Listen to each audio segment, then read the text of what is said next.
Hallelujah. Amen. Kola ya crusade mukama yebazibwe nnyo mikwano gyaffe mwenna tubaniriza ku crusade ground kekadde ak'olukuŋŋaana lwaffe luno olusimbye amakanda kati tukunukiriza sabbiiti yakubiri nga actually eyokubiri tugiri wakati nga tujja tulabula nga tujja tukwakula abalala bakusikayo busisinga abajja ekisiki mu muliro.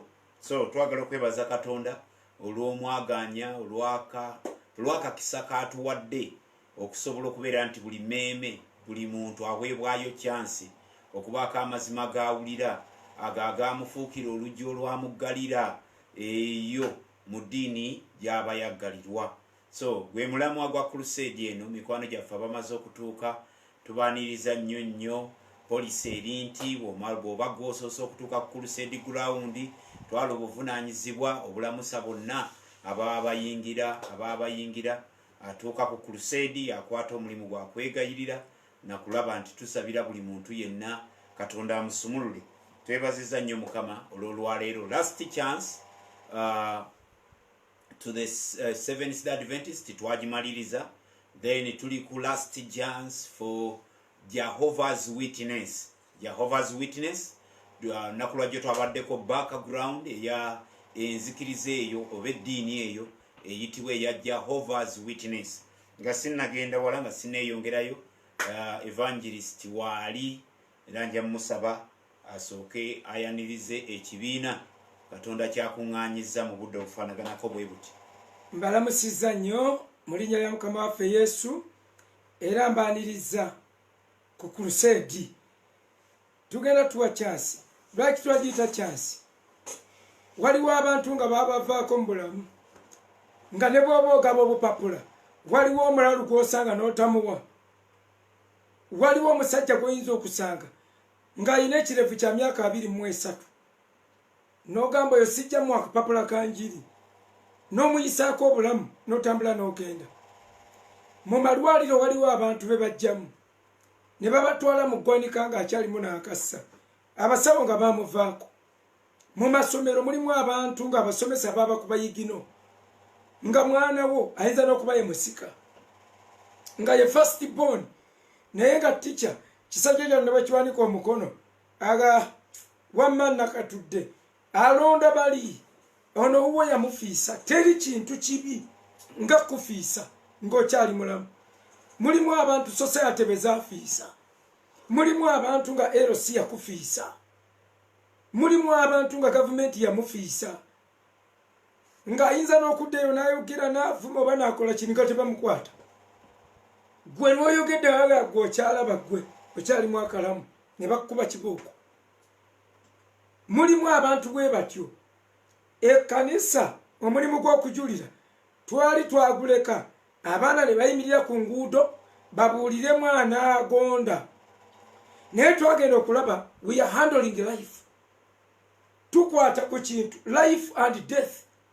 Ensonga yonna eyogera ku bulamu n'okufa ebitali mu practice tesaananga kwogerako n'eddoboozi erikankana, tesaana kwogerako mu ngeri ey'olwewombeekerezo. Bannaffe ffenna Katonda ali omu, amakubo ge gaawukana. Ekkubo eriva ejjinja n'ekkubo eriva e Hoima n'ekkubo eriva e Masaka gonna gatuuka mu Kampala. Shut up! Agana amakubo ago bagalimisa tractor. Amakubo dino ekkubo liririmu. Ekkubo bwe liba liririmu we cannot wait. Tetuyinza kujja with a shaking voice nga tutya mu bintu ebyokwegula. Obulokozi bubadde bufuuse complacent nga bujjudde okwegula. Beegula eri gavumenti, beegula eri amadiini amalala kubanga baagala okukola eddiini emu n'olaba nga baselebratinga nti batutongozza okubeera eddiini. My God, nze siriimu. I don't belong to a religion. Banzije mu buli kibiina bwe babanga tetuteekwa kweguya. Bayibuli egamba obulungi bw'ensi, emirembe ery'ensi, olunyiri olwo lwigule, the peace, I mean the friendship of the church to the world is the enmity. Kwe kuchawa Katonda. Olunyiri oluntomedde wano. Buli w'olabanga ekkanisa ensi egy'embuleesinga, kitegeeza kyaki eba emaze okwembuleesinga principles z'ensi. Yesu teyatugamba tebagenda twagala n'akamu. Era gwe bw'owuliranga ku muliraano kolekole bakuyita mulokole waffe, era nga weewaana weewuunye banjagala, tolowooza nti bakwagala nnyo olw'okuba olwa Kristo. Bakwagala lwakuba tolina Kristo bulungi. Luluno tulusuulirawo we likutomeredde. Otyo luli mu Yokaana essula ya 2, tuli mu bbaluwa ya Yokaana n'essula ey'okubiri olunyiri lwa 15 ng'eyogera n'egamba nti do not love the world or anything in the world. If anyone loves the world, the love of the Father is not in him. Osomyewa musumba. Nsomye ebbaluwa ya Yokaana esooka essula 2 olunyiri lwa 15.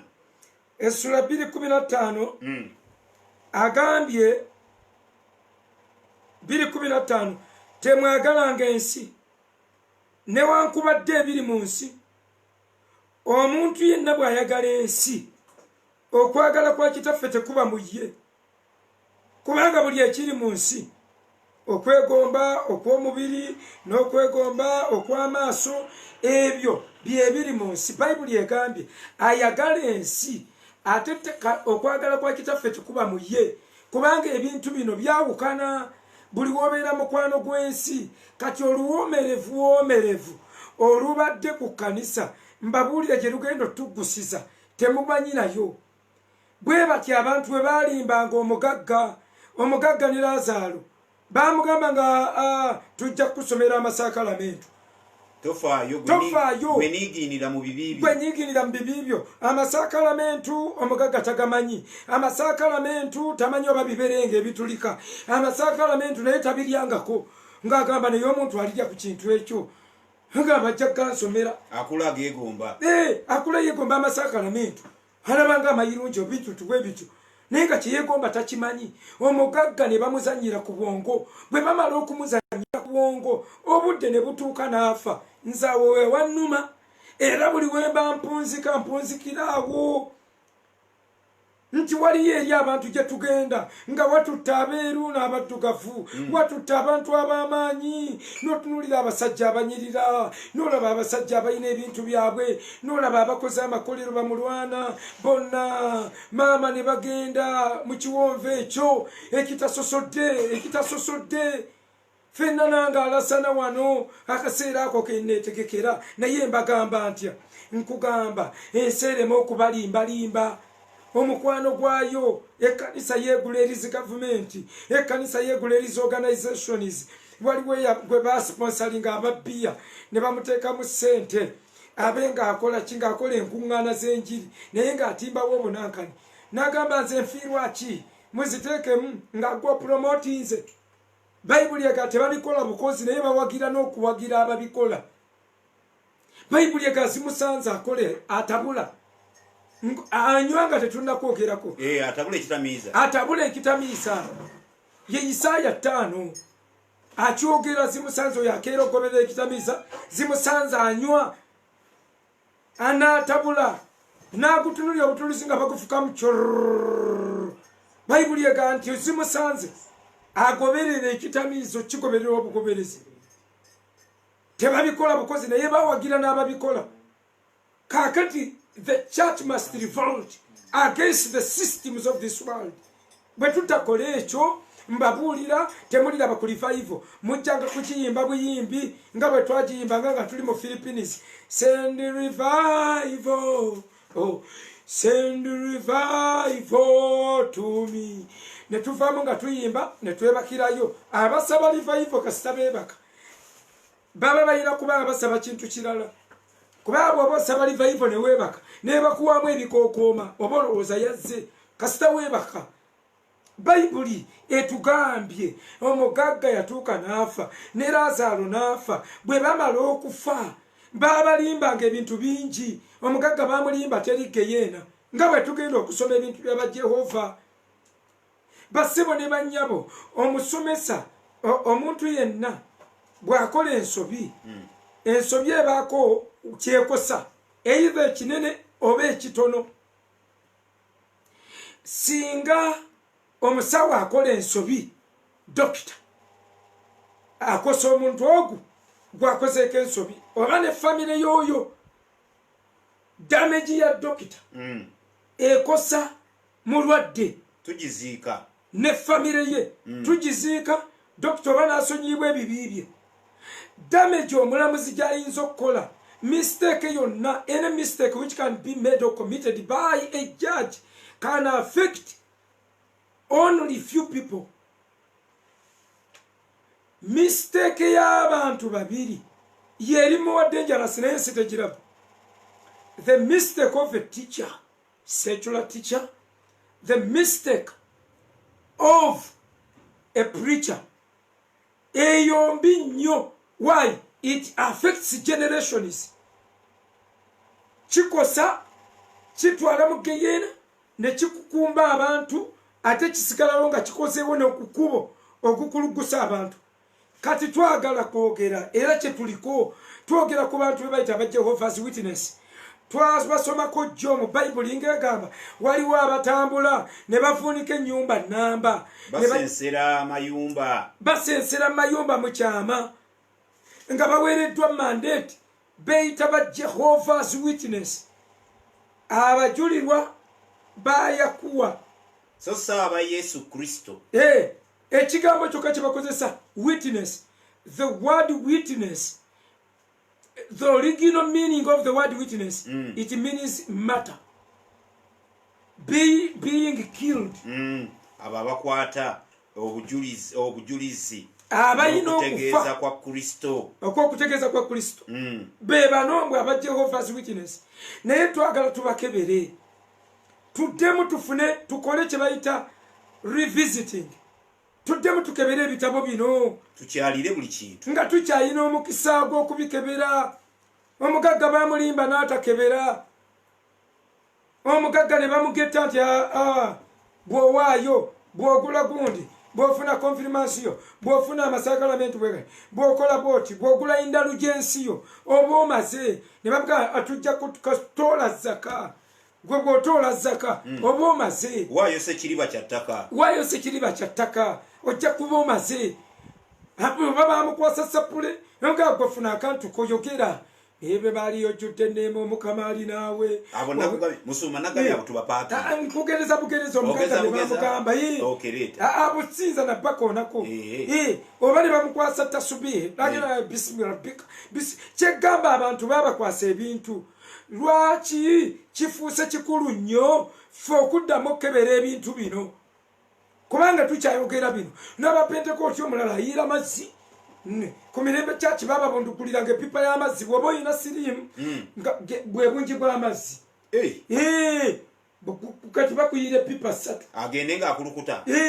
bw'oba olina siriimu n'enziku n'ebirala gwekipipa 4 ng'amazzi ago ffe tugasomba. olwo nabbi yakebera. Nabbi yakebera. ate waliwo omulala ye musawo yakeberanga ng'alaba n'ebibi byoyonoonye. kakati abo nabo twagaye tujja bakwata.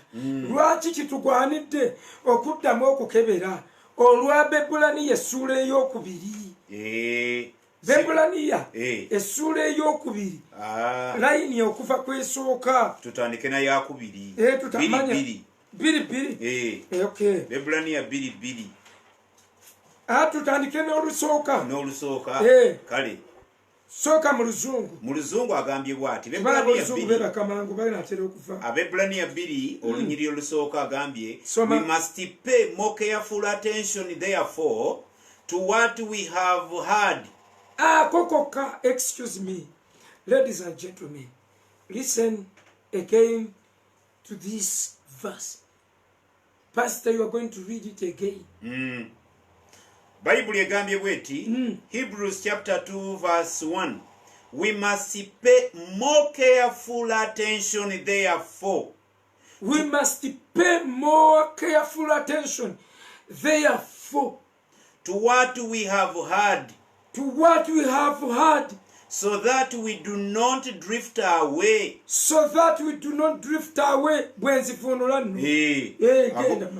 Osomye mazima tuleme okuwaba si kubanga tuwaba ne tubivaako.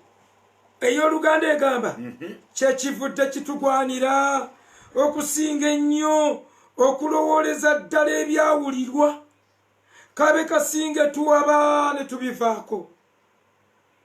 Kuba obanga ekigambo ekyayogerwa bamalayika kyanywera na buli kyonoono n'obutawulira kyaweebwanga empeera ey'ensonga olwokusatu. Lusome mu Luzungu. How shall we escape? Ffe tuliwona tutya if we ignore such a great salvation? Bwe tulireka, bwe tugayaalirira ekigambo ignoring, bwe tubuusa amaaso, bwe tutabifaako, bwe tujjako obuvunaanyizibwa bw'okutegeera. How shall we escape if we ignore such a great salvation?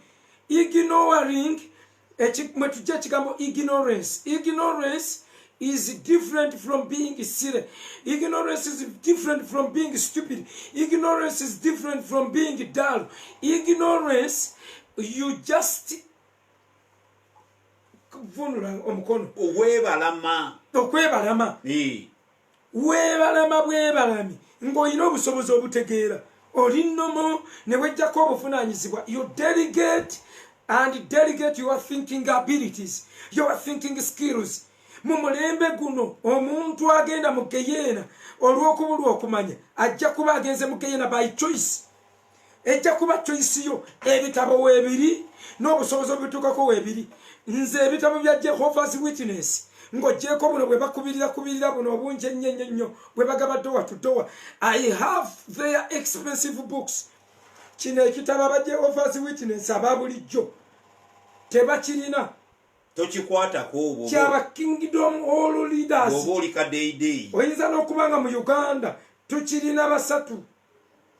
Kino biri eri aba Brooklyn.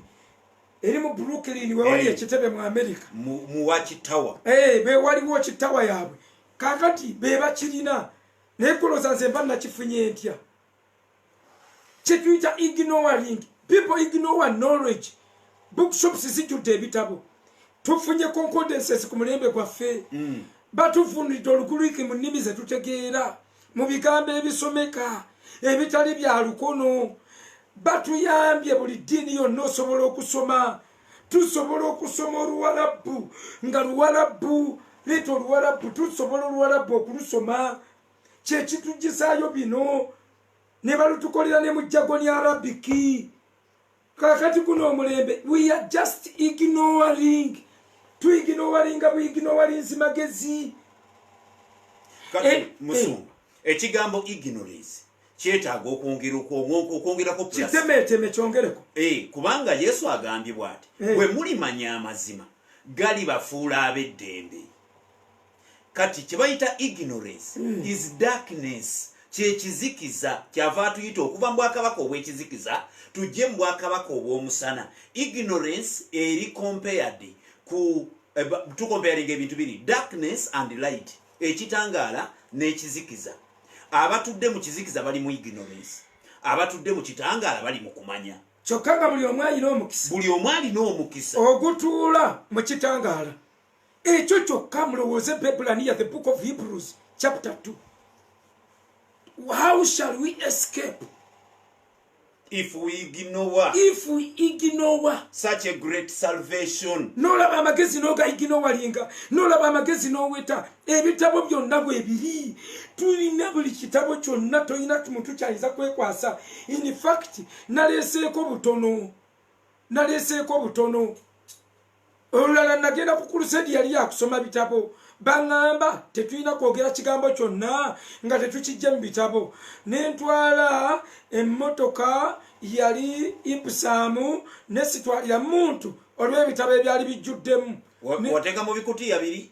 mu bikuti yangulira mu bugulizi n'opakulula nempakulula nze bwe ngenda okula ebitabo ngula saks nenteekamu ebitabo ne babimpangira ku crusade nga buli pira gyensimbi ey'ebitabo eriko ayimiriddewo agenda ogikwata abantu bonna ne bagamba nti abireese kanga naye laazima nafuba kumpi buli kitabo kijjamu ekintu kyenjogedde ku crusade era abasiraamu omusajja abirabako yakubayo limunaga allahu akbaru ya rabbana subhana wa ta'ala wala amna genda oyima ku radio kings Masindi radio kings musumba Nyakojo ye yali akulira abalokole yampita yanyingizawo kiro ku radio kings nengenda n'ebitabo natwala ebitabo mu mmotoka musumba Nyakojo yatya naye yalaba ebitabo ne banetikirako ebitabo biyingiza studio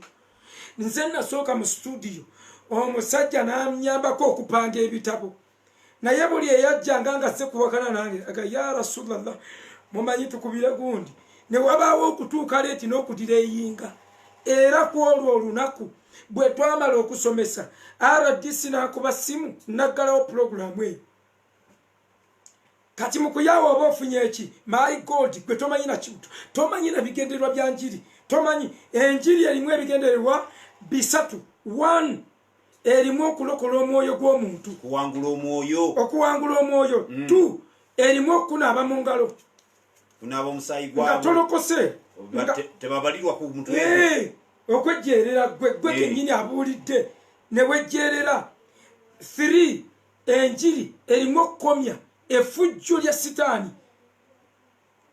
nyina omwana wange wano muwala namwetendekera ntera omusindika ku crusade ani Kamulali Kamulali tumuyita Kamulali w'abasiraamu guno musindika ku crusade sikwatuza era bwe mpulira crusade nga bakuba bakola akavuyo nga si tetulina budde bugendawo okusomesa nkwata sente nepita Kamulali ne mugamba gendo yabye crusade y'abasiraamu eri egindi era lazima nagenda n'ajabya agatte nyiriri nja muleta ku studio muka studio kaffe wano ajabya bulungi ne bakwata ekyalo kyonna ne kikugumuka ne bagamba oba mumuganyi muveewo yakola ekyayabya bwabya olwo olugambo ne lukoma ye mukazi yekka wana musiraamu gwatayagala kuwulira mu nsi naye kasita abo bajja tubadde ku kigambo tunaawona tutya bwe tunaagayaalirira bwe tuneebalama waliwo omugayaavu bwe tunaabuusa amaaso tunasuulayo ogwannaggamba bwe tutateekayo mwoyo ne tudda mu fundraising ze nnyingi ennyo ezijjudde amakanisa nga tewakyali kanisa esobola kuteeka ssente mu crusade ng'ekkanisa emalako omwaka ng'ebuulidde bamunda beyajjayo ababulizi b'enjiri be baleeta bokka nga naye tezzeemu gamba nti mukimeeyo abalala awo tuba selfish yensonga lwaki n'amaanyi ga Katonda gakendedde mu makanisa yensonga lwaki twevuma lwaki amazzi kasita tegakulukuta gabaamu obulwadde mutandika okulwala mutandika okwekuba mutandika okwevuma enkonge ekwata ku mazzi agatakulukuta gatandika okuseerera buli kanisa etabuulira njiri si kanisa namu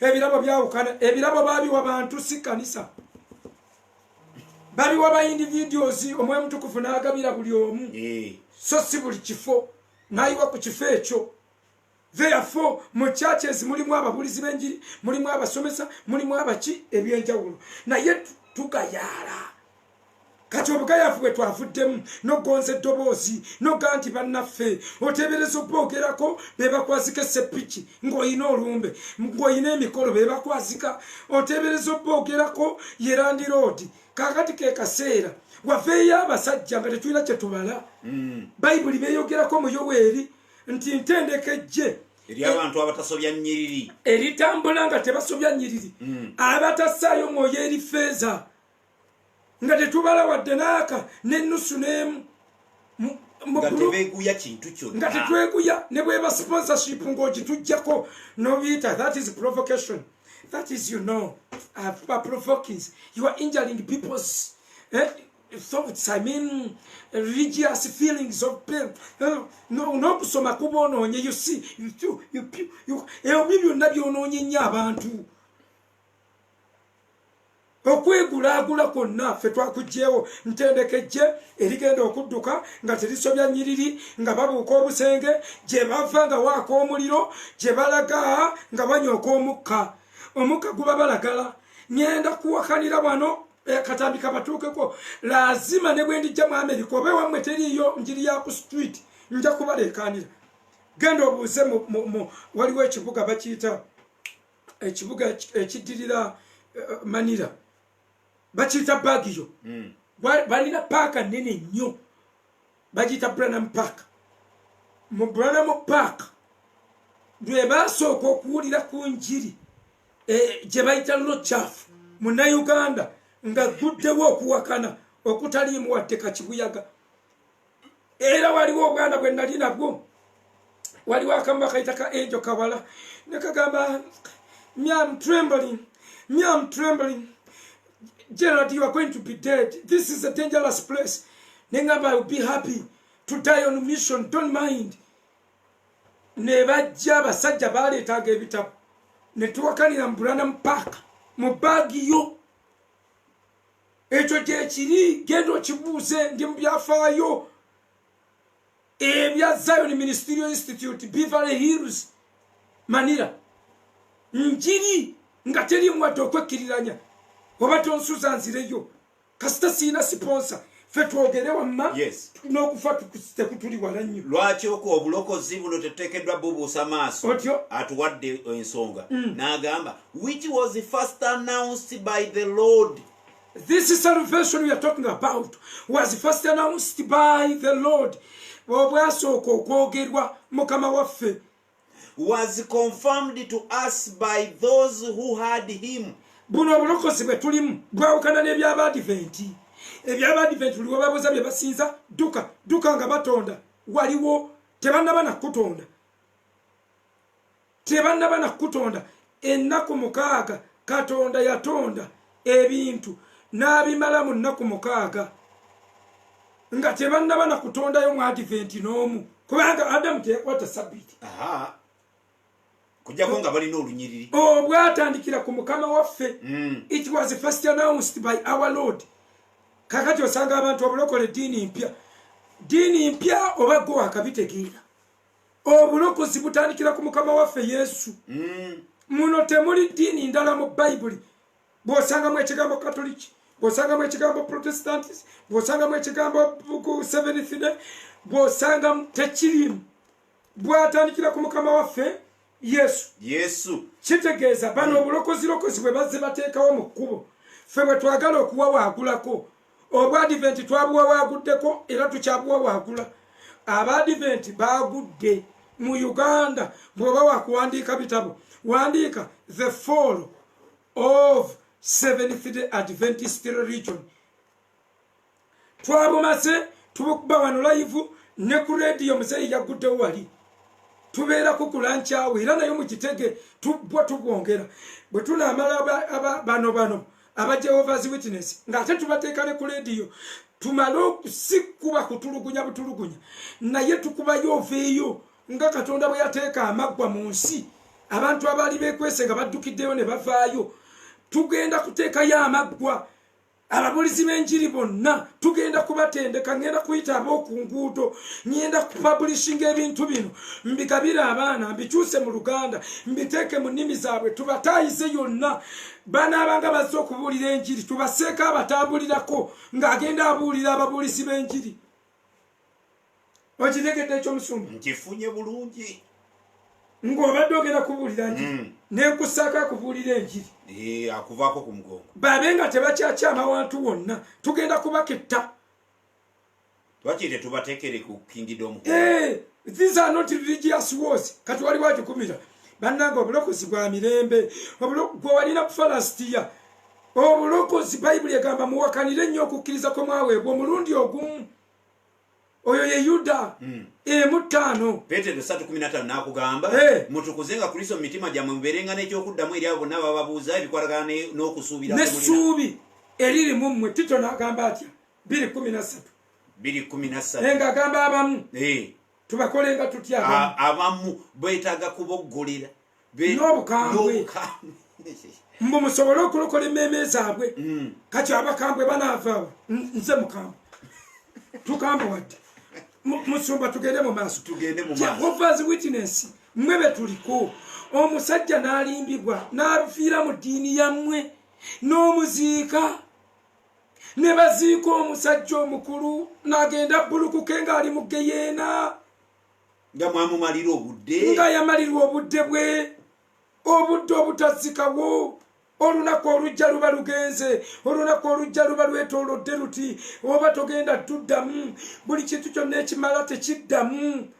eyo ye sayansi ali ku nnaku musumba bano abasajja biki bye bakkiriza ebifu ennyo ebireeta obusungu ebireeta ennaku ebireeta obuyinike ku mutima ebitiisa n'ogamba naye babalala tebabiraba musumba soma kuba ne ku neeti bijjudde ne bwe batofunye za kitabo musumba abantu bano tebakkiririza mu kye tuyita trinity tebakkiririza mu busatu obwa Katonda kubanga bo basoma bayibuli tebalamamu kigambo trinity. God is one. That is important to establish. Yes.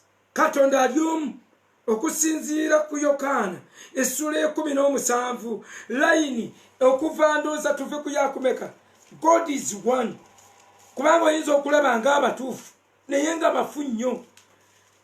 Yokaana 17 okuva ku lwokusatu agambye buno bwe bulamu obutaggwaawo okutegeera gwe Katonda omu ow'amazima n'oyo gwe watuma Yesu Kristo. This is life eternal. Okutegeera Katonda omu ow'amazima. Omu ow'amazima. N'agamba n'oyo Kristo gwe watuma. Kati ate Kristo aba agenda. Mu Yokaana 16 olunyiriri olw'13 n'agamba ngenda naye ngenda kubasindikira omubeezi omwoyo omutukuvu ow'amazima alibabuulira amazima gonna. Era musumba bo bannyonnyola nga baga nti omwoyo omutukuvu is a force. Tukyali ku trinity eyo. Tuli ku trinity. Nti omwoyo omutukuvu is a force just. Centripetal force, frictional force, gravitational force, magnetic force, electric force, nago kwa kano nago manyi. Force, manyi gekisajja gonna gali omu. Holy Spirit is just a force, like all other forces of life. That is wrong. Okukufuula omwoyo omutukuvu. The Holy Spirit akozesa amannya nga he. He will tell you. When the Comforter comes. When he comes, he will teach you all the truth. He will guide you. He will be the standby. Yagenda obabikulira, the teacher. Bayita he. Akwatibwako. Asiima. Aina gundi qualities. Aina aspects ez'omuntu. Mbwe omwoyo omutukuvu bwe yasiima ne tugende kuleete n'okusiima asiima. Omwoyo omutukuvu n'agaba ennimi nga bwe yayagalanga. In accordance to his will. The Holy Spirit has a will. The Holy Spirit has a mind.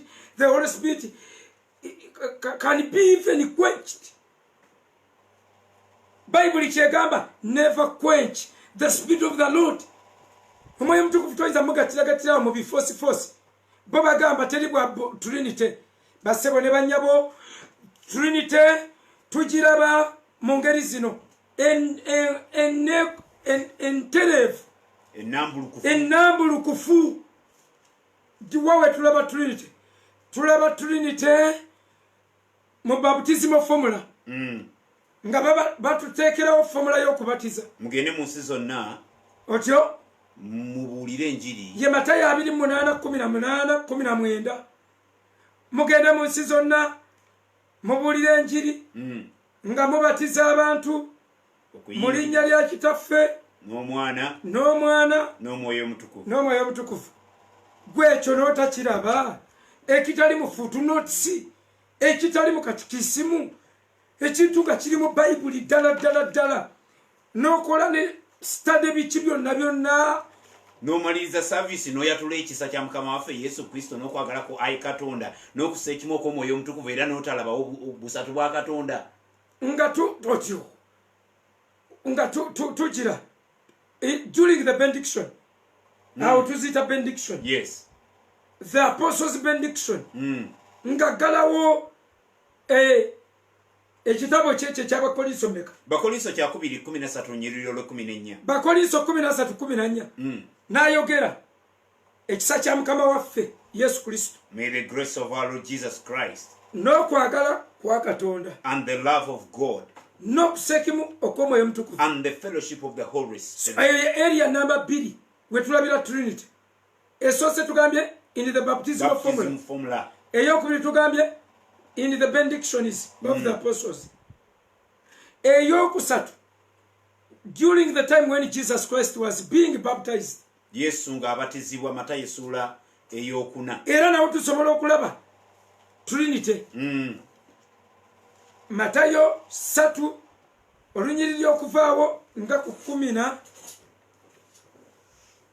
nga naemu 12 awo 13 nga babatiza Yesu Kristo. Wadde mukimanyi naye ku luno bano betudiringa nabo babutabotabo kyova olaba tuba tulina okubikkulayo. Muzeeyi yatugambye mubikkule musomeyo olwa 13 kuva Okay. Then Jesus came from Galilee to the Jordan to be baptized by John. But John tried to deter him, saying, I need to be baptized by you, and you come to me. Verse 16. As soon as Jesus was baptized, he went up out of the water. At that moment, heaven was opened, and he saw the Spirit of God descending like a dove, lightning on him. And a voice from heaven said, This is my son, whom I love. With him I am well pleased. Bagambye awo Yesu bwe yamala okubatizibwa amangu ago n'ava mu mazzi, laba eggulu ne limubikukira, n'alaba omwoyo ng'ejjuba n'eddoboozi ne liyima mu ggulu ne ligamba, oyo ye mwana wange gwe nsanyukira ennyo. Kaakati wano tulabyewo obusatu. Gwe babatiza waali ku nsi wano. Yesu gwe babatiza waali. Eddoboozi eryogera jjuba si eryogera naye wabula eriva mu ggulu. Eddoboozi ne liva mu ggulu ne ligamba, oyo ye mwana wange gwe nsanyukira ennyo mumuwulire. Ate ejjuba omwoyo omutukuvu nakka ku ye ng'ejjuba. That is the Trinity. Yokaana n'annyonnyola abantu saali mutegedde naye yantuma yaŋŋamba gw'olirabakako omwoyo omutukuvu ng'asigala ku ye ng'omanya ye Yokaana emu eri 2:9 bw'atyo bw'agamba. Kaakati tulabawo era Trinity. Awala we tulabira Trinity during the martyrdom of Stephen. Walinga Stefano akubibwa amayinja, Bikola by'Abatume essula ya 7. Bikola by'Abatume essula y'omusanvu. Tulaba Trinity. Tuli mukebera bana aba Jehovah's Witness. Witness nga kikyoba tomanyi. Batalaba Trinity mu Bayibuli. Government lwaki tebayimiriza? Babagobanga mawanga mangi, Russia, Russia babagoba. Bajjanga babafubutula bufubu. China yo yatandise kubatta busi naye yo kale sikyogera nako. Kubanga naffe abalamu. Era ekyoga bukyosi nayo. So tugambye Bikola by'Abatume essula ya 7. Bikola by'Abatume 7. Noonya olunyiriri. Okay. Tuba tujja kutandika ndowooza na Lwataano mu 4. Mu Lwataano mu 4 Bayibuli egambye, when they heard this, they were furious and gnashed their teeth at him. But Stephen, full of the Holy Spirit, looked up to heaven and he saw the glory of God, and Jesus is standing at the right hand of God. n'alaba ne Yesu ng'ayimiridde ku mukono ogwa ddyo ogwa Katonda. Look, he said, I see heaven open and the Son of Man standing at the right hand of God. N'agamba bannange ndaba eggulu nga libikkuse, ndabye n'omwana w'omuntu ng'ayimiridde ku sayidi emu. Ku mukono ogwa ddyo ogwa Katonda. Kati ekyo kitumala. We are tracing the Trinity in the Bible. Abadiventi tebagikkiriza. Omanyi bano baganda baabano. Of course, era olaba bablendinga. Bablending era balina ebintu bye bafaanaganya. Bonna balina false predictions. Emisango egibavunaanibwa abakulembeze baabwe gifaanagana. Emisango gye babavunaana mu makooti gyonna giba gifaanagana. Era bo tebayinza kuyimirira muntu yenna ku lwa bisiyaga. Balina ebifaanagana bingi. Beerimba ebintu bingi. Kati tubadde tubalaga Trinity. Abantu benti tebagikkiriza. Kati baayiga paapa, bawaayiriza paapa buli kintu. Bagamba eyo Trinity ya paapa, Trinity y'Abakatuliki. Eno Trinity nga eri mu Bible obusatu. Stefano omwoyo omutukuvu bwe yajjula ku ye. Nga batandise omukuba amayinja. N'alaba eggulu nga libikkuse. N'alaba Yesu ng'ayimiridde. Si lwakuba nti Yesu abeera ayimiridde nga God. But he was ready to receive. Ng'ali ready to receive the fighter. Okusisinkana omwana ono amcongratulating. Anywedde ku kikompe ky'anyweddeko. Ng'alinga agamba Daddy, you see, Daddy laba emiggo gyange egyankubwa, saafiira bwereere, kubanga Bayibuli egamba bw'aliraba ku bibala by'okubonaabona kwe, ekyo kiri mu mala. Ekyo kiri mu mala yo verse ey'enkolera. Mbulo gisiba oluyina. It is one of the pregnant verses in the Bible. Isaiah 53. Bible egamba mu lunyiri awo balwa 10 nti when he shall see the fruits of his suffering, it will be enough. Mbuye kiri mu mala. Kyalindirira kyokka alabe ku bibala ebyokubonaabona kwe kimumale. Kale yayimirira. Tulaba ayimiridde. Ne tulaba atudde. Kati Trinity bannange teyeegaanika. Ate n'omusatu kiri eri mu nnyiriri ezisembayo. Tujja dufuna. Kakati mikwano gyange. Twongeddeyo. Trinity tugimaze. Tubalaze ennyiriri we ziri. Wabaayo mu Jehova ajawakanye nti Trinity teri mu Bible. Nga bo bwe basomesa. Tumulage Trinity. Trinity etandikira ddala ku kitabo kya lubereberye. Katonda atandika okwogera mu pululo. Let us make. Leka tukole omuntu mu kifaananyi kyaffe. Kati batandika okukola. He spoke his word. Katonda yayogera ekigambo. Ekigambo ye Kristo.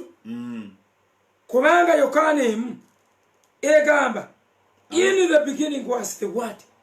And the word was with God. Now Trinity we. And the word was God. Kakati wali ayogedde ekigambo. Tukole bw'amala kyogera omwoyo najja n'amaamira ku buziba. Bwe kuba kuzimba yasambye ettaka. Bw'amaamira kungulu ku buziba. Ate Katonda najja n'abumba. N'akola omuntu mu nfuufu y'ensi. Era Trinity ogiraba. Kati bwe batolaba Trinity, you are just antisocial. Olw'okuba omwoyo omutukuvu yalumiriza ekibi, toyagala kukulumiriza bibi byo.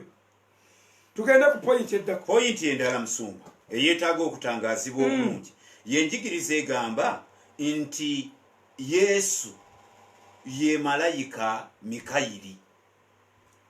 Nti Yesu ye Mikayiri. Ekyo ekintu ekyo kifu. Toyinza kwogera mu Yesu ye Mikayiri. Mikayiri mulwanyi. Oyo twamwogeddeko kiwanvu. Nzikatiriza mbukatiriza. Tumulaba Mikayiri ng'alwanira omulambo gwa Musa mu kitabo kya Yuda olunyiri olw'omwenda. Ne baguyombera nga Yesu yajja akayanira emirambo. Muve ne mukuzannya. Mulimu abantu abamu Bayibuli beegamba. Omanye ebibonerezo bya Geyeena biibino. Manya ebibonerezo abantu nga tebannabatwala mu Geyeena. Geyeena egenda kubaamu ebibonerezo bye tuyita pre-hell punishments.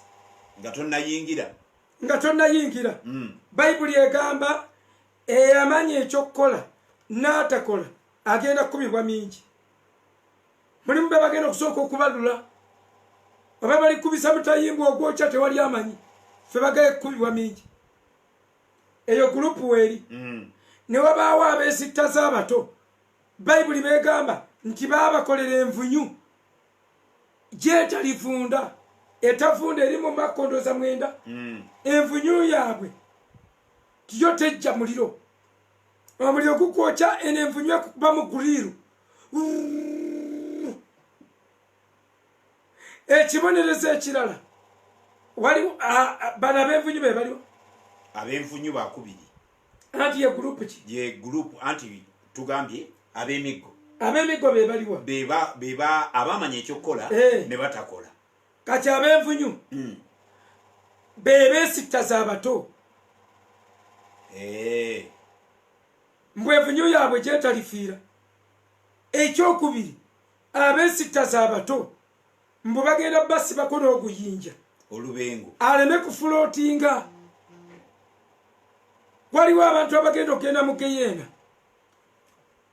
katugeze bajenozi ab'amagye nga talokose bayinza okugenda mu geyeena naye olw'okuba bakolanga nnyo bambi ne bateeka mu nkola public management bills oba abalamuzi bwe batalokoka bagenda mu geyeena naye abo bo bajja kubawa omukisa nga atulika n'atumbirako n'alengerako abalala ayina waalengerirako afulootingako ekiriro ne kimutulisa n'alengerako ab'essaidi erinaga bannange mbadde sinnakkayo ne nnengera omuntu gwe mmanyi.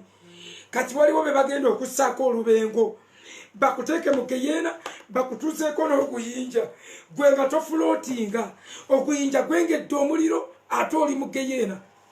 Eyo gurupu namba 3. Gurupu namba 4 mu bagenda okubonerezebwa mu geyeena ab'emimwa egy'obulimba n'olulimi olukuusakuusa.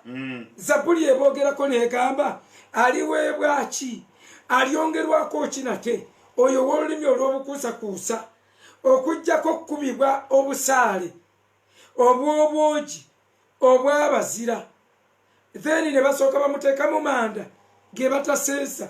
Eyo Zabuli oyo yabaki abalimba abakuusakuusa mbu bagenda bakusooka busaale obw'abazira. Abazira be bamalayika abali babazze okungula ensi be boogerako mu 16 baali bazze okikungula aga temusooka kukungula tye tumala okuteeka akabonero. Kati abo bagenda kweronderamu ku bisajjasajja bye bazannyirako nga bakyawoominga olutalo lubanyumidde babikubireko tageti mu liiso ng'amaanyi gakwatiddewo. Ebyo ndabibonerezo biri mu Bayibo, buli kintu kiri scripture. Kati Mikayiri toyinza gaa nti Yesu ye Mikayiri. Mikayiri asindikamu ekisenge ne kikka. Mikayiri eyajja n'ataasa malayika wa Danyeri singa Yesu ye Mikayiri musumba. Mu Danyeri essuula ey'omwenda twandibadde tetulindira kudda kwa Mukama waffe Yesu yandibadde yaddadda. Okitegedde ekyo nkifunye yandibadde yakomawo dda. Danyeri essuula ya mwenda waliwo malayika Mikayiri gwe yataasa n'amulinda nako. Danyeri yasaba weeks 3 ali mu kusaba ng'alaba ekyamagayo tekijja kyasaba tekijja naye wayitawo weeks 3 olwa persistence ya Danyeri. Katonda n'amanya olw'okusaba kw'ono okutakoma nti malayika teyatuuka. Katonda asindika Mikayiri alondoole ensonga zino. Bw'amusindika asanga malayika bamukwatidde mu bbanga. Baani abamukwata? Ab'amasaza b'e Perusi ne Bumedi. Eggulu eryo mu bbanga awo waliwo emyoyo egirawuna, waliwo dayimoni ezirawuna, principalities ba princes simanyi babiki baani ab'amasaza abafuzi ab'omu bbanga. Waliwo emyoyo egiri mu bbanga awo egifugafuga awo. Sitaani alawuna. Lwaki alawuna? Ayagala akwate bumalayika bwe yali asinga ranka nga babutumye bu messengers. Era kano baakakwata bamanyi obukwata bamalayika bamanyi obukwata abanafu naye waliwo gw'otazanyirako ye Mikayiri omulwanyi w'entalo omukulu w'entalo ye yajja n'ataasa malayika oyo bw'amala okumutaasa malayika yawa obujulizi nti munnange bankwata era mmaze weekses Katonda essalayo yagiwulira olunaku lwe watandika okusaba naye ebbanga lyemmaze nga bankutte nti teri mulala ntaasizza nze gabadde gampedde eyantaasizza Mikayiri ye yazze n'antaasa Yesu yandibadde azze ng'avuddeyo mu ggulu olwo talina kitaawe sayansi ali awo ayinza okukulema naye katugenda muvaako bwe tuti malayika addamu n'agamba nti era nzirayo naye tewali mulala agenda kunnyamba okuggyako Mikayiri omulangira w'abantu bo omulangira w'abantu bo ekyo tekibuzaabuza n'abapentekooti mangi abantu ba Danyeri be baliwa kitawaanya abapentekooti nga bagamba bo bokka mu nsonga eno yali specific abapentekooti be bantu ba Danyeri anti bo we balowooza abantu ba Danyeri be baali bagamba baali Bayisirayiri ngano Mikayiri omulangira yajjanga abalwanira entalo mu kkubo yanyiga ekisenge kya Yeriko n'abeera mulangira si ssaabalangira okay musumba leeta contradiction yeddako okay so bwe bamala eya Yesu ndoza tugirekera kubanga Trinity evuddeko Trinity tugimaze okuzuukira twakumaze jjo okuzuukira twakogeddeko jjo ne bagamba the end is soon habaze ekyo bazze batidingana tujja kireetera mu predictions kuleeta special ekyokka ne bagamba the destruction of the present world system at Armageddon is imminent and that the establishment of God's kingdom on earth is the only solution for all the problems faced by mankind. Alabanno musomo buli lwogamba nti the destruction oba the coming of Armageddon kyebaliyita Armageddon lwe lutalo olugenda okubeerawo nga Kristo akomyewo ku nsi nga Sitaani akunze jeri lijje lirumbe abantu ba Katonda era bwe bakozesa ekigambo imminent kiba kitegeeza nti ne kaakati n'enkya asobola olutalo olwo lusobola okutandika ne bagamba only Jehovah's Witness will be saved in that war. Armageddon lugenda kuba lutalo kumpi lwansi yonna lugenda kuba bubeefukira eri mu Isirayiri olw'okuba bugenda beefukira mu Isirayiri baliwo olusenyisenyi lugatta ndoozi ogwalo wano nga busatu Gogu Magogi kakati olutalo olwo mbu lugenda kuba lulwanibwa Jehovah's Witness bokka bo bagenda kuluwona bo kati olwo ne bakanga abakazi kati osanga obukazi obumu bwambadde lugabire babutambuza ebyalo babakanze mwe mugenda okuwonawo mu Armageddon bati entalo bazityanga kitange taata ne bwe yafiira bwe yabanga okulonda kunaatera okutuuka nga twalina Nankabirwa oyo minisita nga ye bw'aba ayogera abagamba mwagala obotadde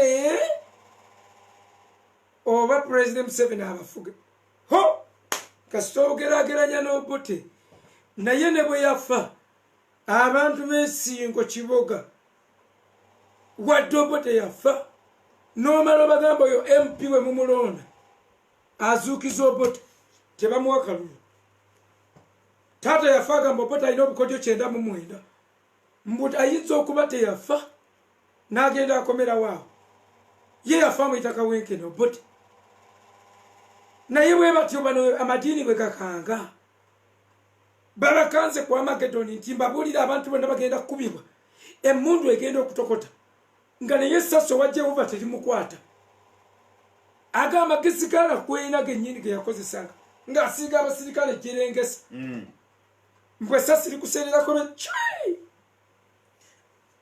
era Musumba mu kwogera ekyo bo bennyini beekontradictinga nga bagamba nti emyaka 1000 1000 years yovudolaba mu butabo bwabwe mubeeramu obufaananyi bw'empologoma obufaananyi bw'endiga nga ziri wamu ebitabo bijjudde ebitiisa abalokole nno bye baakoppa naye nabo tujja kujja kati bwe bagamba nti olutalo olwo lwambagirawo baba beerabidde nti olutalo olwo lulina kubaawo ng'emyaka 1000 giwedde kimaze kubaawo after 1000 years mbu naafugira emyaka 1000 ne wabaawo olutalo ekyo balina bwe bakigira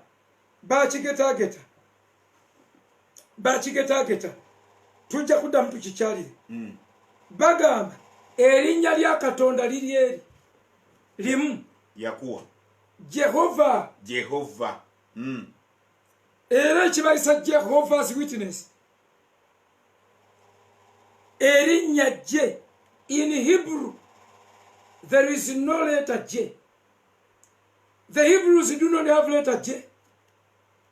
Kati tesobola kubanga lino linnya lye Jehova nga lye linnya ly'embu lyokka mu Hebrew bwe tudda ku byalinnya ebya Elohim ne babiteekera talina wabula ziri ennyukuta ennya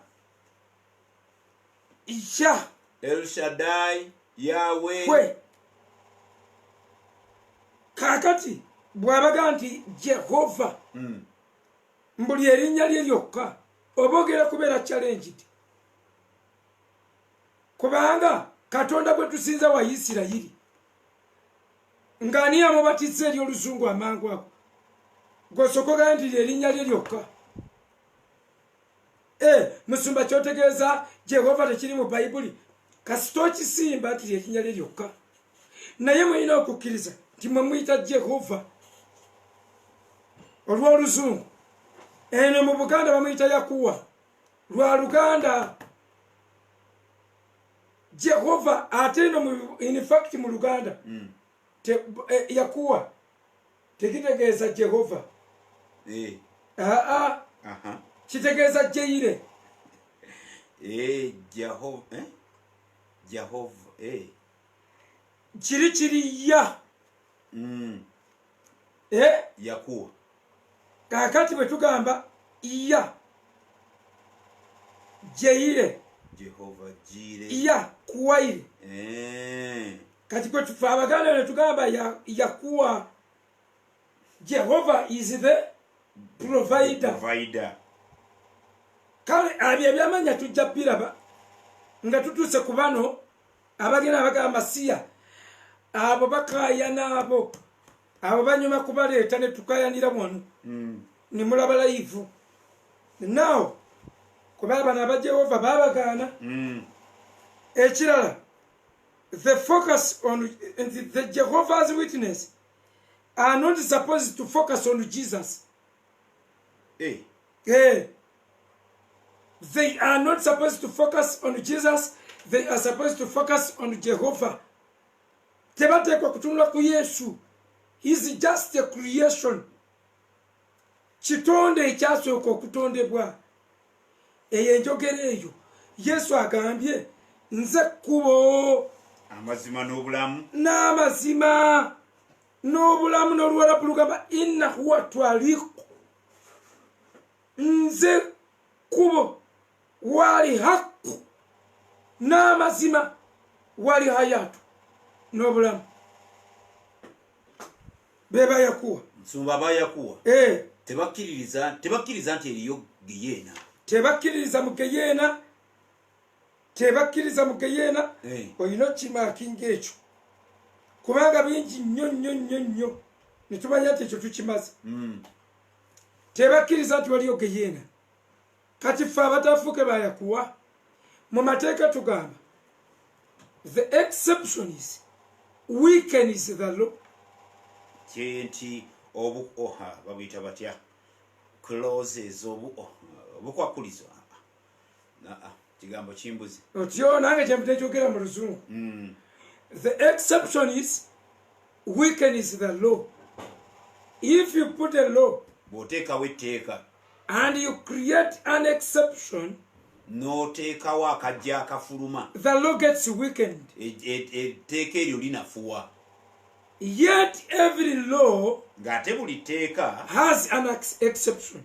nga liteekeddwa okuba nga liriko akajji. So conclusively we can say mu ngeri y'okuzingako tuba tugamba all laws are weak. amateeka gonna manafu. And we can also say era tusobola n'okugamba a toothless law etteeka etali mu mazima is no law. A toothless law etteeka eritalina mannyo teribeera tteeka. is not law. So basebo ne banjabo bwe wabanga tuliko etteeka ery'okufuuka aba Jehovah's Witness naye nga teri comparing force, nga teriyo kibonerezo kye bajja tuwa, teriyo geyeena, mutulekera awo tulinyirira.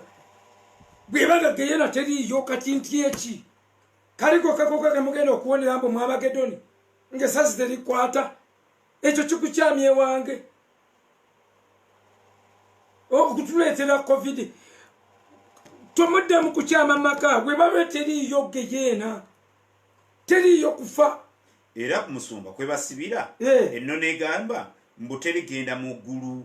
Abagenda mu ggulu batono nnyo, bali 14,014 bokka. Those who were tested and proved abali 14,014 bokka be bagenda mu ggulu. Era bali scattered mawanga ag'enjawulo, basaasaanye ate ba Jehovah's Witness bokka. Kaakati basebo ne bannyabo obanga bano omuwendo gwabwe bagusalawo nti guli 14,014 gwe gugenda mu ggulu, kati mmwe muba muteganira ki? Katonda atwala abantu be yalamba beyagamba nti be bajja okgenda mukifeemu mudduke. Bw'oba oyinayo muganda ogenda omukimeyo babifeeko, engatto zibagweddeko batambuza. Kakati balina ebintu bye beegamba, jjukira tebawa kimu kya 10 ebitujja nabyo biraba. Ekimu ekya10 kifu, ate tebasondesa. Kingdom olwo mwe babeera ne basirikira omwo bakuŋŋaanamu emirundi 2. Ekirala ekiruma, you are not supposed to associate with others. Ekirala ekiruma, bw'oyonoona nga bakugoba, bw'okola ekibi eky'amaanyi nga bakugoba. Tebaddamu ku fellowshipinga naawe, tebakkiriza mu kugaba musaayi. Nawe teebereza kaluti efaanagana bw'etyo. Teri kugenda nti ogenza kwabyalumya bakitawo, teri kugenda kugaba musaayi, teri kuwa kibu kya 10. Muteebereze ebyo byonna. Teri muntu yenna kuyingira magye. Owa Jehova tayingira magye. Owa Jehova tayina kukubira saluti bendera. You are not supposed to salute a flag, a national flag. Owa Jehova tayimba luyimba lwa ggwanga. Owa Jehova tayina kuyimba luyimba lwa ggwanga. Ekyo kibi nnyo. Owa Jehovah's Witness okuyimba oluyimba lwa ggwanga. Kati bannange, owa Jehova musumba bawe. Owa Jehova takkiriza mukazi kubuulira. Owa Jehova omukazi tabuulira. Asirika n'atuuka, ate bw'aba ewaka nga waliwo omusajja oba mu kafellowship nga kalimu omusajja ayina omukazi oyo okubikkako akantu ku mutwe okubeerako akabonero ak'okufugibwa. Omukazi talina kwogera mu public. Ekyo kikontana ne constitution ya Uganda. Nobody is supposed to be discriminated. Era kituyamba okulaba ebibuuzo gye biwamatuka. Kuba mulimu abantu abalokola ebibuuzo bye babuuza. Nowebuuza nti kati ekyo kivaawa. Baddiŋŋana ekibuuzo, omukazi takkirizibwa kubuulira. Kumbe waliwo abasensera mu mayumba nga bagenda babakyama babannyonnyola ne babassaako omusango. Ebyo byonna biri so repugnant. They are repugnant to the Bible. They are repugnant to the mind. Our minds cannot appreciate such contradictions. We cannot accept them. temubakkiriza kukyama maka temubaaniriza mutekewo obupande everybody is welcome apart from Jehovah's Witness oba sikyo bwajja ajje nga weetegese omugambe bino byogerako ki bayina Bible yaabwe etali ng'eyaffe bayina Bible yaabwe bagiyita New World Translation Bible bagamba it is the only true Bible era it is the only true Bible yakubibwa ba Watch Tower Bible and the Tract Society bebagikuba basooka gifulumya mu New Testament mu 1905 kati nawe wuliriza mu 1905 Joano nange katono nsange nga tebalina Bible yabo kati nata atawe New Testament agifulumya theologian waabwe gwe bayita Rutherford. Rutherford agamba mbu yasoma Oluyunani. Naye lunaku lumu bamukwata bamutwala mu kooti bamuvunaana omusango gw'okuwandiika ebitabo n'abiteekako amannya ge naye ng'ebiri munda si bibye. Kyetuyita plagiarism. Ne bamubuuza wasoma Oluyunani n'agamba ye. Ekyo akikoppera ku bali Abadiventi kubanga bali mu kabondo ke kamu akaba Millerites. Twabalaze wekyabikira. Baliko bonna batandikira eri mu Abadiventi mwe bajja obuwayo obwo n'abala tujja baleeta Latter-day Saints Mamoni baki bawa amatuka. Omusajja agamba nti amanyi Oluyunani. Bamukwatira bamugamba nti omanyi Oluyunani nti ye. Wakati nali mu kooti ne bamubuuza olutegeera bulungi nti ye ntegeera Oluyunani ne bamulaga alphabet nti ennyukuta zino eza alphabet ez'Oluyunani osobola ozisoma. Tuli mu kooti ekyo kye bayita lawyer. Amugambye amanyi Oluyunani nti ye go akola ekitabo kino nti ye okakasa nti ye ne baleeta alphabet y'Oluyunani. Can you read this? What happened? N'agamba nedda. Nebimulema okusoma. Nebigaana. Ye pretense. Ate nga ye kafulu theologian jukira yasikira Luther ng'avuddewo. Charles. Tez. Rochelle. Ye yananyini kintu yawalabana nakyo. Kati ono Rutherford ate kinsesa yali mulamuzi. He was a judge. Yali mulamuzi nzaawe njawulira okusoma n'okutegeera nti byawukanira ddala obugunjufu n'obuyigirize era nabyo byawukanira ddala. Waliwo abayiga nga si bagunjufu. Ky'osufola bawala osanga mu profesa ng'ayingirisa n'obuuza amaanyi profesa ekigambo profesa kikyalina amakulu kyafuuse ku feesa kiki kubanga omuntu omuyivu bw'atyo atuuka atya nga n'obulamuzi yati mulamuzi ne bamutwala mu kooti n'ajulira nakkiriza nti amanyi ng'akimanyire ddala balooya bagenda mukunya.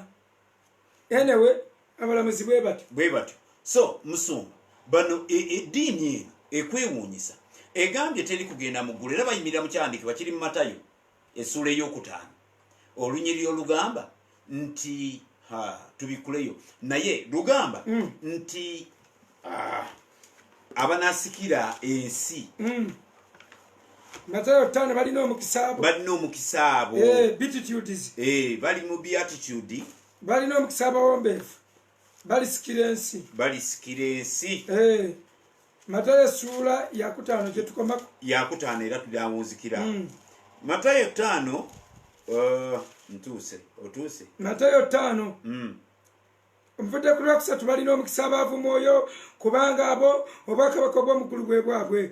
Balina omukisa abali mu nnaku kubanga abo balisanyusibwa. Balina omukisa abateefu kubanga abo balisikira ensi. Abateefu kati era bo bagamba buli lw'omubuuza tunaagenda mu ggulu ng'akubuuza tunonayo ki?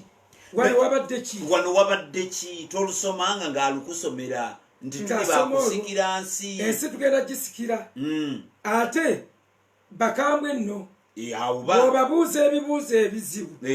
Waliwo omusajja eyavaayo nga ye ekyamugjayo yenkwata gye bakwatamu ababuuza ebibuuzo. bw'obuuza ekibuuzo ekizibu punishment ogifunira mu kibiina. punishment ogifuna, oyinza okugobebwa, oyinza n'okukubibwa kibooko.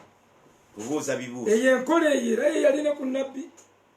naye mba njagala kubuuza bajjahova nti yesu bw'agamba mu yokaana 14 olusooka n'olwokubiri nti ŋŋenda wa kitange kubateekerateekera ebifo kubanga mu nnyumba ya kitange mulimu ebifo bingi era nkomawo okubatwala.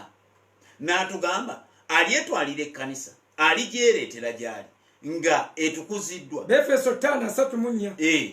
Befeso 5 olunyiriri lwakumeka 3:27 nti agyereetera agyetukuliza nteriko bbala newankubadde olufunyiro ezennyiriri muziteekawa kubikulirwa n'endaba abatukuvu abaali wansi w'ekyoto n'alaba n'abalala bangi ennyo mu 7 olw'omwenda kubikulirwa n'endaba abaali bakutte enkindukindu nga baleekaanira waggulu nga bagamba obulokozi bwa Katonda waffe.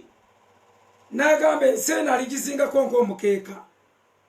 maama ebyo byonna era gwe nga tozuula nti sitaani yakugeta. mikwano twagala kumaliriza. mikwano gyange mbeebaza mwenna abawokinze together nga tuli ku bantu abeetuuma erinnya eddungi. bannanga amadiini babeera ne bulandi neemwe ennungi nga amazima gennyini eryawo ebituufu bo basenako linnya. gwe genda nga weegendereza bulandingi zaabyo beetuuma ebintu katonda akaliddewo wookittawa ng'ekigambo ekyo kiri mu Bible. To watch, being a watchman. ng'oli watchman mu Ezekiel 18. Habakuku 2. kati mikwano gyange gano si mazina naye kubaako kaberenge. kati ntandika kaberenge mbagamba bwe nti nantabuulirirwa asaabala bwa bbumba bakugamba togendera mu kaato ako ka bbumba ku mazzi bwe katuuka wakati mu kkubo ne kabumbulukuka n'obeera nantabuulirirwa. nabagambye bwe sibawayo kasitoola emba mpulira bulala. olunaku lumu nga wabaawo omusajja omugagga olw'ebyokulya ebingi ennyumba ye yayingiramu emmese. emmese ne zisima ebituli munda naye omugagga n'akoowa emmese. omugagga bwe yakoowa emmese aba yeebase ku kitanda kye. ayimini olunaku lumu n'aleeta akamasu atte emmese n'ateeka akamasu mu kitanda ng'akooye emmese ezaamusumbuwanga. bwe yateeka akamasu ataddeko ak'okulya akamasu akatadde mu kitanda kye we yeebase. omusota ne gujja ku luno omusota gwe gwajja ne guyitawo ne gwewalira akamasu ne kabba omusota kagukubira muno mu kibutobuto omutwe ne gusigala ng'omusota guzannyira okwo ku kamasu. naye nga akamasu ako omusota tegunnaba kagwako emmese zaali zakalabye. emmese nga zikukusa okumala wiiki nnamba bukyanga bassayo kamasu ne zigenda nga zigamba buli muntu mu bisolo mu eriya yaazo mu kutegeera. zagenda nga zigamba ente munnange gw'olina ekigere ekinene ekigumu ekyatondebwako n'ogugatto jangu tutegule akamasu mukama waffe bw'anaagayaala n'akaleka ffe tujja kasikayo mpola okategule. ente n'egamba emmese ky'oli mulalu nze ndiba nkima ki mu kitanda ky'omuntu akamasu kankwatirako wa tebinkwatako. mmese n'esirika emmese n'egenda n'egamba embuzi jangu wamma gw'opekukapekuka naawe jangu onnyambe tutegule akamasu. omusajja atuteze akamasu bwe sikagwamu abaana bange bakagwamu.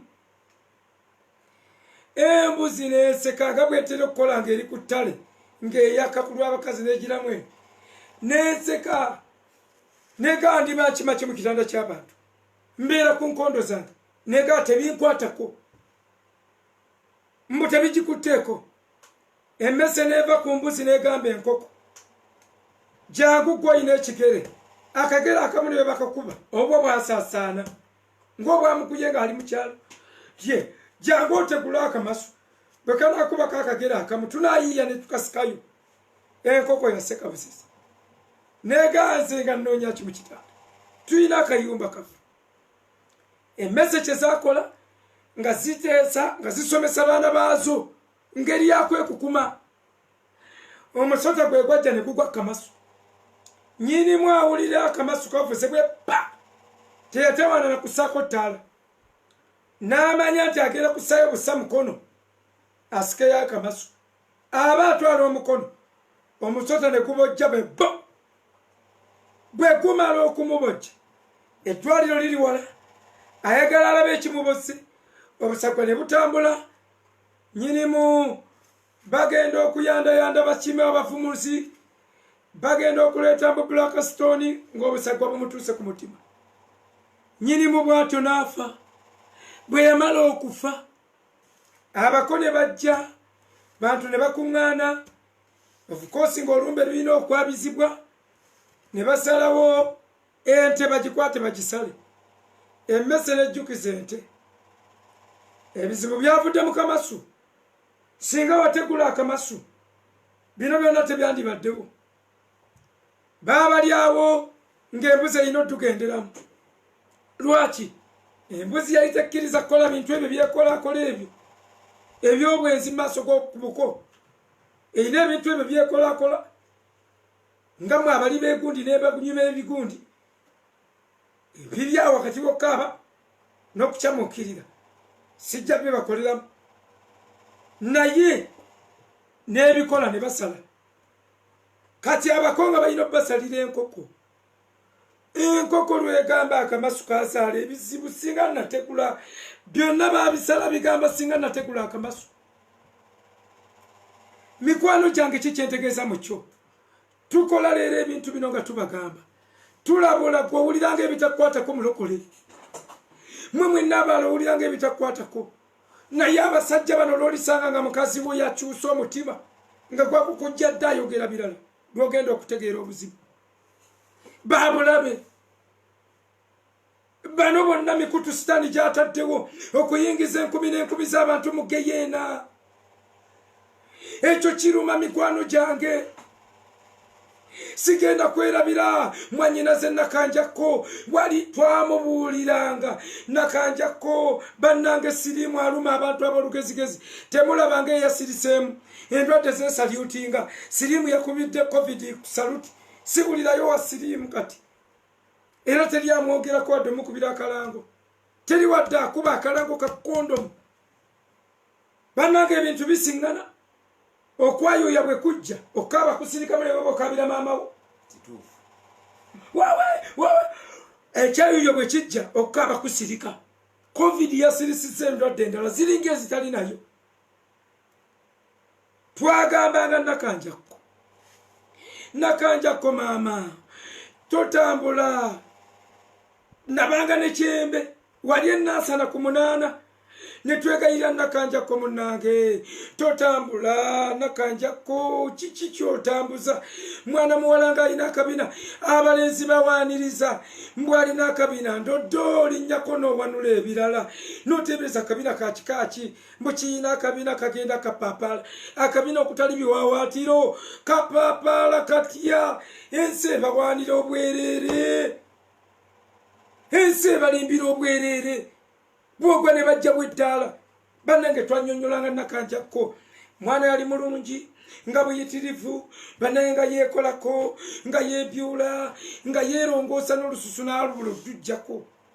N'alabikanga bulungi ng'akyusa ensingo z'abasajja ezitali ennafu, zitali mu binywa. Naye nga bannange yeeyagala. Baali baggulawo jjajja Sinansi eyo hoola eri wano mu Uganda, nga maama be baselebrity baawo, nga buli omu ayogerako obwogezi n'omwana muwala. Naye twatuukanga ne tumugamba Nakanjako ofaaki? N'abuuza bagenda kumbajjamu mbaawo.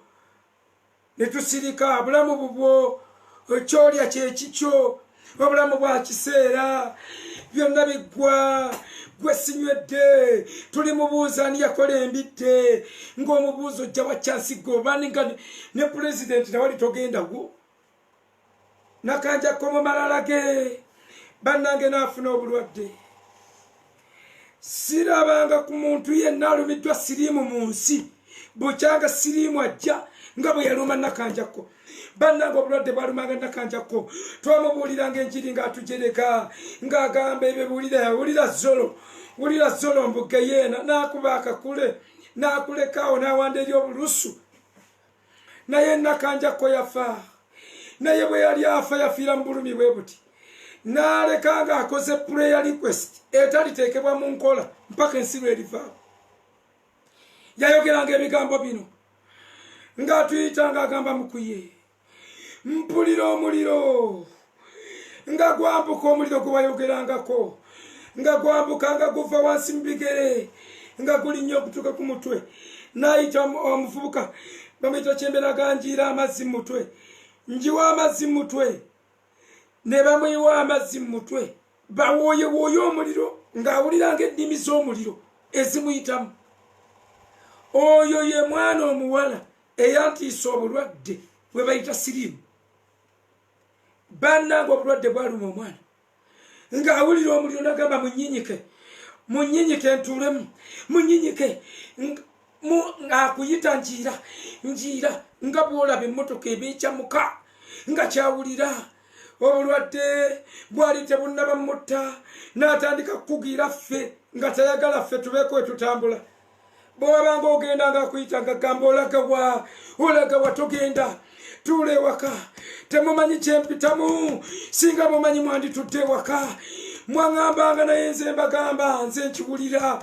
tofuluma n'omuganze ŋŋenda wali ku dduuka n'agamba tewandigenze okufa kuli mu kkubo mwonna naganze nafanga lwakufuluma yayogera statement terinva ku mutima yagamba nti ŋŋenda kufa naye singa musobola okuŋŋambira singa muntuusiza obubaka buno ku gavumenti oba ku bakulembeze nti baawula amakubo baawula esi toilets zokka baawula amasomero baawula amasinzizo abakazi babeere bokka n'abasajja babeere bokka n'agamba okufa kuli wakati awo wakati w'omusajja ng'asemberedde omukazi n'agamba nze bwe nkulaba ye yaleka okufa akulaba buli omusajja wasembera alaba ng'okufa bakukoledde olukuubo mwe kugenda okwewogoma bw'atyo mwana muwala bwe yafa mukulajana ng'ayogera ebitasoboka bino mbibagambira ki tiweekube mutima you are so temporary naye osobola okukola permanent decision. There is nothing as precious as someone who has made this decision, a permanent decision, which has been made by a temporary man. Eyo yoka a turning point. Omuntu ali temporary, mortal man, nakola decision, egenda mufula immortal later. Okufanga kumeridwa. Osobola okuddamu ebigambo bino wamu nange bw'oba oyagala okuwa obulamu bwo mukama waffe Yesu osobola okuddamu n'oga nti ayi Yesu olwaleero mpulidde ekigambo kyo nenzikiriza n'omutima gwange okuweebwa obutuukirivu era njatula n'akamwa kange okulokoka sangula amannya gange mu kitabo ky'okufa ogawandiike mu kitabo ky'obulamu mpa omwoyo w'omutukuvu annuŋŋamyenga ndokokedde ddala weebale Yesu olw'okundokola kambasabire soose balokose mukama mu linnya lya Yesu Kristo omwana Katonda omulamu nkwegaidde yamba owooluganda oyo alokose ayatudde ebigambo by'emwatuza aleme okutya abantu bonna. Bayibuli egambye abasekerezi balijja. Manyi wajja kubaawo ayereetawo aseke naawe mbwalakose nga yizisa amagye mu lukufu. Nkwagayidde baleme okubeesekerezezaako nga bakoze decision ey'ebbeeyi efaanagana bwetyo. Baleme okubasuuza ekintu eky'omuwendo kye balonze. Kabaka w'abakabaka banyweze. Beebalamye abalokola abaakona. Mulimu y'Oluganda abaakona nga balinga agayinja ge bafumbira mu bijanjalo. Ebijanjalo bijja ne byatika ne bijja ne biboobera nga yakayinja kali muli amazzi geesera kakayinja kakyakala bukyakazibe kakona ku ntobo bwe kadda. Mwe bali abalokole bwe batyo.